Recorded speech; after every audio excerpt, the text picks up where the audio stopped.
You're listening to Astonishing Healthcare, the podcast hosted by Capital RX, focusing on the biggest issues affecting healthcare consumers, benefits plan sponsors, and health plans. We're covering the inside baseball on how things truly work, or don't, in the U.S. healthcare system and pharmaceutical supply chain in an astonishingly efficient way. Hello, and thank you for listening to Astonishing Healthcare. I'm Justin Vanieri, your host and Senior Director of Communications at Capital RX, and this week's episode should be a really fun and interesting discussion. And I can speak for my colleagues too, really grateful to have Congressman Jake Auchincloss with us in the studio today. He's serving his third term representing the Massachusetts 4th and has a really great background and story behind his path to public service, including this year's appointment to the Energy and Commerce Committee. Representative Auchincloss, thank you so much for taking the time to join the show today. I appreciate you having me on. Looking forward to talking about healthcare. I think most of our listeners to the show probably know you or have heard you, especially following your questioning of the traditional PBM executives back over the summer of 2024. And that was during the House Committee on Oversight and Government Reform. But could you start us off with a minute or two on your background and what's led you to your current seats and focus on bringing down healthcare costs? Absolutely. I grew up in a family of medical scientists, mom, dad, stepfather, brothers, sisters, aunts, uncles, and I represent a district of healthcare professionals, physicians, clinicians, nurses, biotech. So both in personal and professional spheres of my life, take really seriously, particularly our biomedical sector. And how do we deliver cutting-edge medicines that change people's lives, that turn dread diagnoses into conditions that people can live with or even cure them entirely? And as I dug into the federal policy that either enables or inhibits effective biomedical policy, what really becomes clear is pharmacists are an undersung hero of this story. And so much of what pharmacists grapple with is a crystallization of what's wrong with our healthcare system more broadly, which is to say a healthcare system that's increasingly captured by corporate interests, where incentives are deeply misaligned with actual health outcomes, and frankly, where the small operators, whether they're pharmacists or physicians or patients, just get bullied. And so I found that by sort of centering the pharmacist and the independent pharmacist in policy work on drug pricing, where you end up is with better drug pricing policy, not just for pharmacists to make sure that we can sustain our independent pharmacies, but actually for patients, for biomedical innovators as well. That makes sense. And let's start off high level. The push for PBM reform, and we're a PBM, of course, but I'm not going to jump up on a Capital RX soapbox here. I try not to, and I try not to get too salesy on the podcast. There were some key things stripped out of the spending bill at the end of last year, right? I think delinking and mandatory NADAC were part of that. And we've seen some states sign laws that have subsequently been blocked. What's the overall appetite like for reform heading into year's end here? Strong in the rank and file. What I worry about is the health insurers lobbying influence in the speaker's office. So when that PBM reform package came to the House floor, and as you said, it was mandatory NADAC reporting, it was transparency, it was a ban on spread pricing in Medicaid, it was Part D delinking. I mean, real stuff, right? Like these were not messaging bills. These were bills that had teeth behind them to help reorient this drug pricing system away from serving middlemen towards empowering pharmacists and patients and innovators. The votes were majorities of both parties. This was like renaming a postal office kind of margins on the House floor.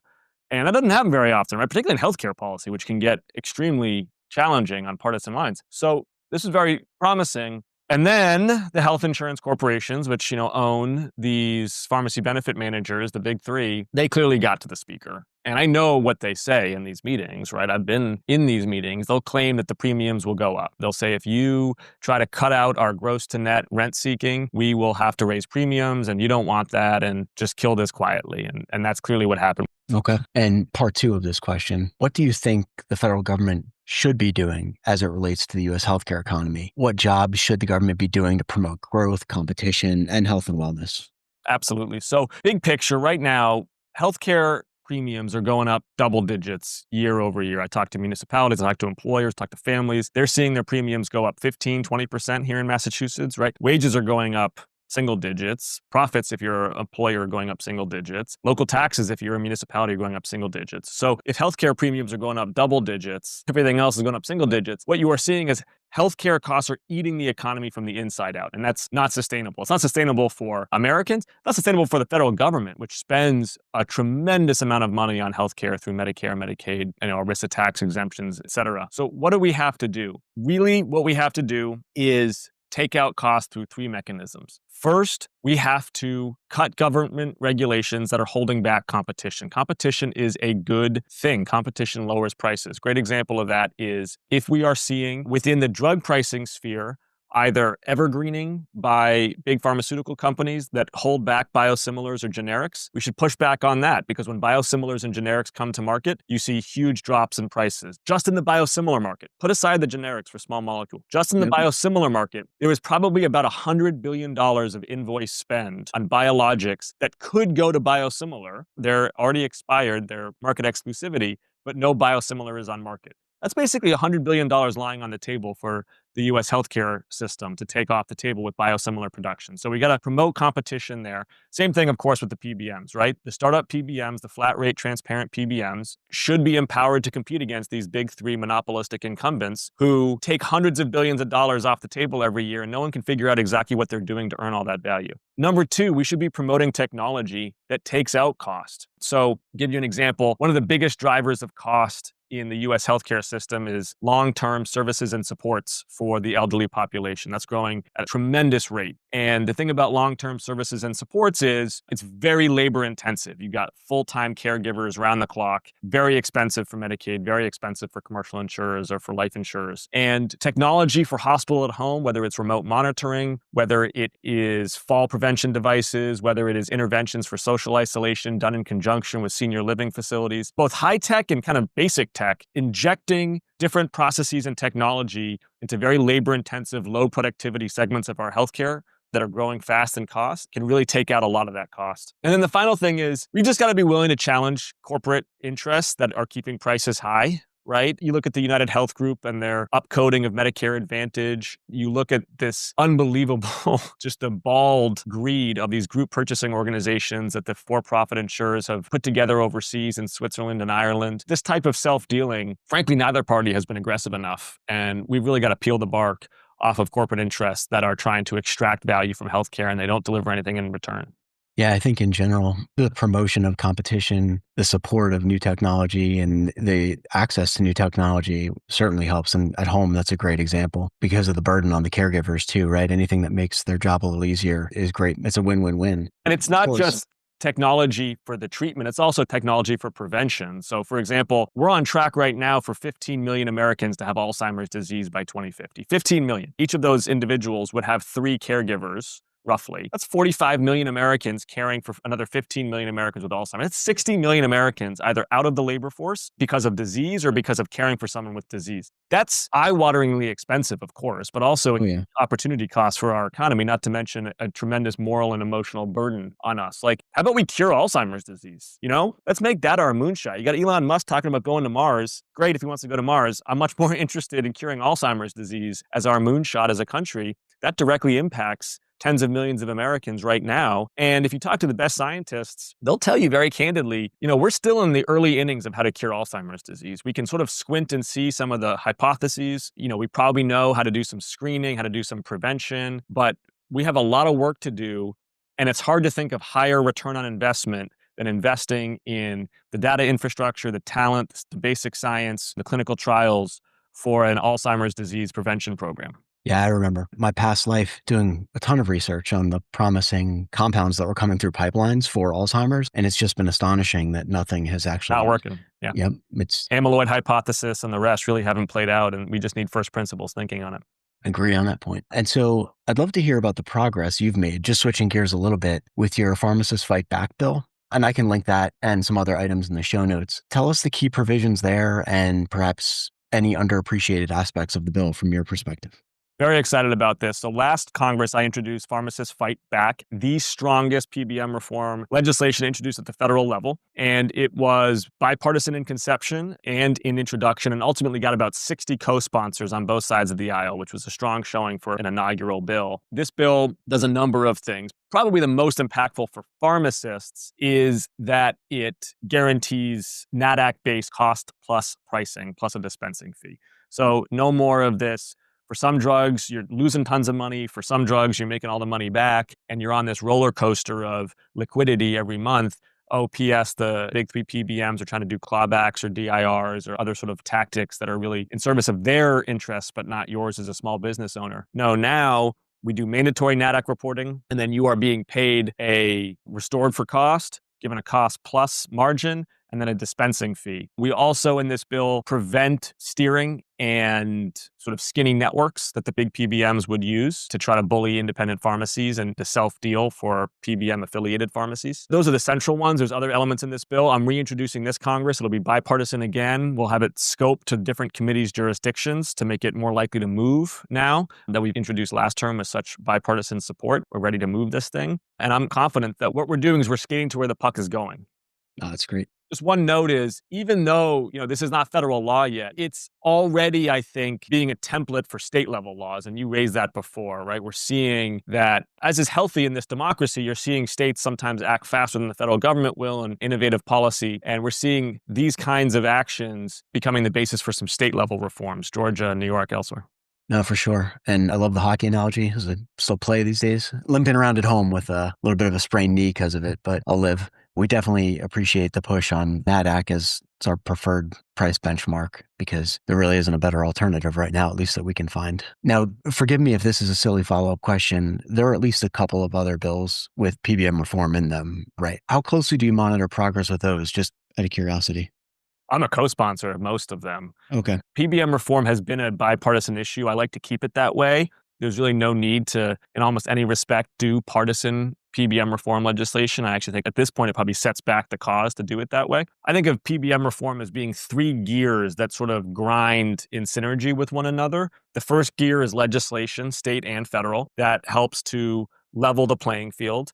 The second gear is litigation against the big three PBMs that induces HR managers and states to start thinking differently about their PBM contracts, because when they see litigation, whether it's against Wells Fargo or J&J or others, it opens their eyes to the fact that they have a fiduciary responsibility now and need to take seriously that whatever they're signing through the HR department is actually in the best interest of their employees. And then the third gear is competition, so that, okay, we've got a more level playing field from legislation. We have HR managers now starting to ask better questions about the contracts they're signing, but then where are the options? All for naught if you don't actually have options other than the big three to do this. So we need competition. We need startups on the market. And of course, as I said, these three gears grind in synergy. So as these startups come onto the market, whether it's Capital RX or other transparent flat rate PBMs, they're going to encounter a lot of incumbency bias and a lot of, frankly, unfair play. We've seen this in Louisiana, right? The state of Louisiana, when they issued a contract for PBMs, it was a contract that only the big three could compete for because it required some kind of bonding that was like more than $1 billion,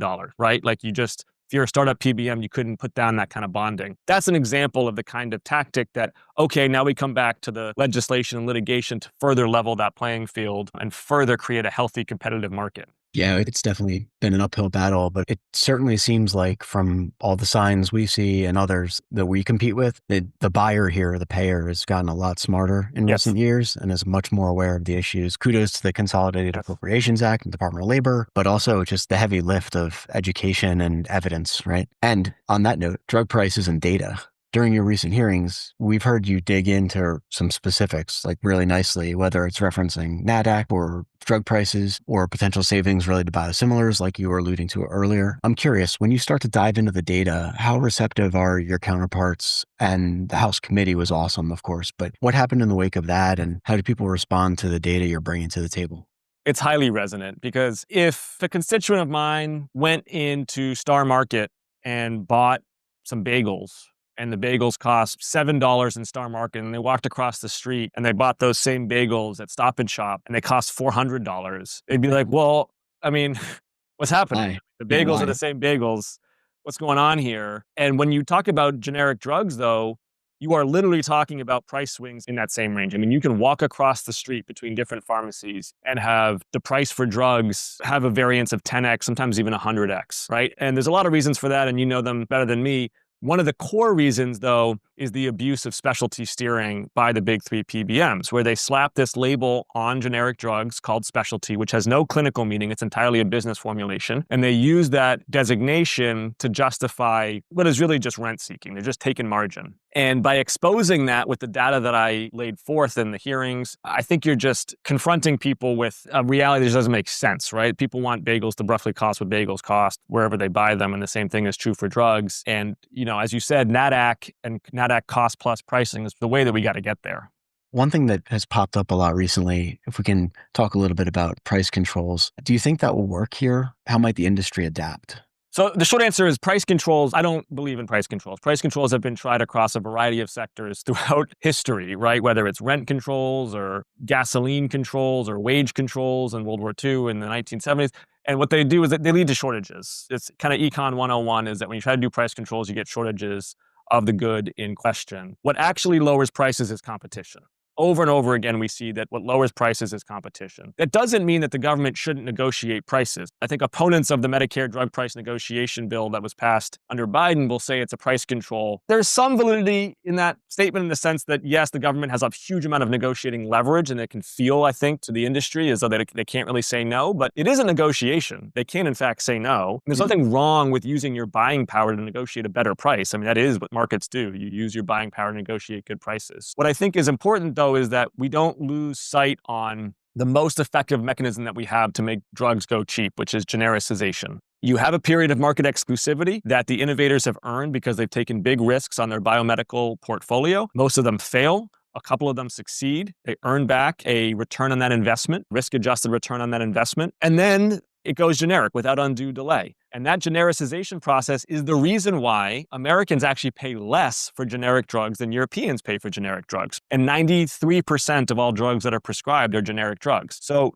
this is how you get low prices, whether it's biosimilar for large molecule or generic for small molecule, competition. The problem that we have is that the PBMs, through specialty, through steering, they've manipulated that genericization process to keep prices higher than they need to be. And the pharmacists are some of the biggest victims of that alongside the patients. I'm curious about prices elsewhere. We've seen articles and data published for years now about the crazy variances on the medical side. Orthopedics comes to mind, the cost of a hip replacement or a knee. Yep. Are you working on anything or paying attention to the medical side of the equation too? Most of my focus, just because it's enough to keep one man busy, has been on drugs. Pharmacists and drugs, but you're 100% right. And there has been work done on mandating transparency in prices. So the No Surprises Act, passed before I got into Congress, mandated that hospitals issue machine-readable and human-readable prices for all their services. But the idea being that eventually this would start to become transparent to consumers of healthcare. So that, if you need a hip replacement, you can see there's 4 different sites of care and offering similar quality levels. Here are the different prices. Because again, as you said, competition, shopping can draw prices down. I would say that has not been fully implemented. I think we're probably lagging on implementation of No Surprises, and we need better enforcement of that legislation to mandate transparency on prices. Okay. And the future, precision medicine, value-based care. Yeah. I think you have some strong opinions on how to achieve or help drive us toward a value-based world. What role should the government play in this regard? Well, do it ourselves, right? I mean, for 15 years, there's been lots of healthcare conferences where smart people talk about value-based care, and we haven't seen enough of it. And drugs is a great example of where we should be leaning into this. Let's take one that everyone's familiar with, right? The GLP-1s. They're budget busting right now for a lot of employers, for a lot of municipalities. I've been talking to some small towns in my district who are seeing a big chunk of their health insurance premium hikes are coming just from the GLP-1s and demand for it. Same thing with, Medicaid. Now, the pharmaceutical companies will say, well, the value is tremendous, right? We're seeing not just reduced obesity, we're seeing reduced incidence of diabetes, we're seeing reduction in compulsive behaviors more generally, whether it's alcohol or gambling or smartphone use. I mean, this thing is like a miracle drug. Okay, actually, the evidence to date, though, is it's actually hard to look at any peer-reviewed evidence and see how much cost is getting taken out of the healthcare system directly from the GLP-1s right now. Some of that's patient adherence, and that'll improve as it goes from an injectable to an oral small molecule, right? Much better patient adherence. Some of it just takes more time, I think, to actually see the cost get taken out of the system. So I'm not ideological about it. I think this is clearly a pretty significant breakthrough in medicine. It's probably going to have pretty significant ramifications, but we shouldn't just take pharma's word for it. If they're so darn optimistic, give them some skin in the game. They should be signing value-based contracts with Medicaid agencies, with employers that say, all right, we're going to take a 10-year view of this. We're going to have KPIs for payouts. And we want to see that we actually have patients who are healthy. We want to see the offset in hospital bed days. We want to see the offset in ER visits from the use of GLP-1s, and you'll get paid out accordingly. That's an interesting idea. And so is the argument we've run into, right, is like, well, where's the data? Okay, well, it takes time. Yeah. Okay, well, how much does it cost to get to the point where you have the data to show that the medical costs came down because the adherence was solid on the pharma side? So it's definitely an interesting quandary. And I agree with you. It's always like, oh, just put GLP-1s in the water because they help with everything. It seems like it's going that way. Yeah. And like, I'm a big booster for biomedical innovation. I want more of it, but we want to be orienting our healthcare system towards paying for performance, right? And not just for volume of widgets or pills. It's like, what's the actual outcome we're looking for? And it's actually probably easier to do that in some ways in the drug space than it is in other spaces. And we should lean into it much more aggressively. Another good example is a Massachusetts-based biotech came out with a drug that is a non-opioid acute painkiller. This is a big deal, right? We got tens of millions of Americans who are very vulnerable to opioid addiction after back surgery or other types of surgery. When they're suffering from acute pain, this is a very effective painkiller that is non-opioid based. Same thing, though. I think it's fair to say, well, let's put this on a value-based kind of contract. Let's actually see, one, how effective it is, what the adherence is, how much it actually offsets follow-on opioid addiction, right? You're offering kind of holistic benefits to our healthcare system more broadly. Let's crunch some numbers on it. Yeah, it's one thing we're excited about, just being able to pull data together. So you have the pharmacy, the medical, and hopefully over time you can see what the impact is. And everyone talks about health equity. I'd love to hear your thoughts on how to promote equity in healthcare. I think I've heard you say before that you're trying to support local regional hospitals and access to care there at that level. Anything else you're working on or doing or feel passionate about in regards to health equity? I'll point to two things. One is, one of the most equitable things that happens in healthcare is when a small molecule drug goes generic. As I said earlier, Americans pay less for generic small molecule drugs than any other people in the world. And so if you have effective medicine that now becomes, dollars to buy, you are reaching an entire population of people who otherwise would be fighting for access to pretty expensive, labor-intensive care inside hospitals. Now they can take oral drugs to prevent renal failure, or prevent heart disease, or prevent Alzheimer's, hopefully one day, right? So to me, a big part of health equity is that you don't have to reinvent the wheel. It's like, hey, we have this mechanism, genericization of drugs, that actually is a tremendous achievement for equity. And we should be making sure that that motor spins really, really fast, including doing things like fixing the pill penalty in the IRA, because we actually want more small molecule drugs, not fewer. So getting that up to 13 years, but then ensuring that it goes generic without undue delay, it's a win for health equity. Other thing I want to highlight is community health centers. Community health centers treat about 10% of Americans, cost about 1% of our overall healthcare spending, and they do really effective primary preventative work that offsets a tremendous amount of follow-on healthcare. They are really meeting people where they're at with the services that they need that keeps them from getting more serious conditions. And it's bipartisan. Even RFK, with whom I disagree on just about everything, is a CHC backer, and I'd like to see Congress promote community health centers more. Before we get to the last question, which I ask everyone, a little curveball for you. You mentioned a little hockey analogy earlier. We're at the start of a few sports seasons here. I'm just going to ask about the NHL. Let's stick with hockey. Sure. Are you a Bruins fan? Yes, I am. Okay. How are they going to do this year? Who's your pick for the Stanley Cup? You asking me for my prediction of how far they go? Yeah. It's tough without Marchand. Yeah, listen, you're talking to a guy who represents a bunch of Boston Bruins fans. So I think my answer is I think they're hoisting the cup. All right. Parade in Boston. Yeah. So last question, and we got to keep a compliance hat on. I know you've seen a ton in the work you do. What's the most astonishing thing you've seen related to our discussion today and your work on health reform that you can share? Tell us a quick story, close things up. I don't know if I would say it's a story. Let me articulate a theme that I see that is really across a lot of my work, is that our healthcare system is built to use medicines as a source of margin. Whether it is the payers, whether it is the big three PBMs, whether it's frankly state agencies, whether it's the federal government, whether it's employers, whether it's the hospitals through 340B, everybody says one thing, which is they want medicine to be cheap. But everybody's incentive when you dig into it is actually for the list price to be high and the net price to be low, and for everything in the middle not to be passed on to the patient, but instead to be skimmed. The core for us to have a rational drug pricing policy in this country is to stop treating medicine as a source of margin and instead treat medicine through a biotech social contract where we want people inventing new medicines, we want them earning a return on their investment, and then we want those medicines to go generic without undue delay and be dirt cheap.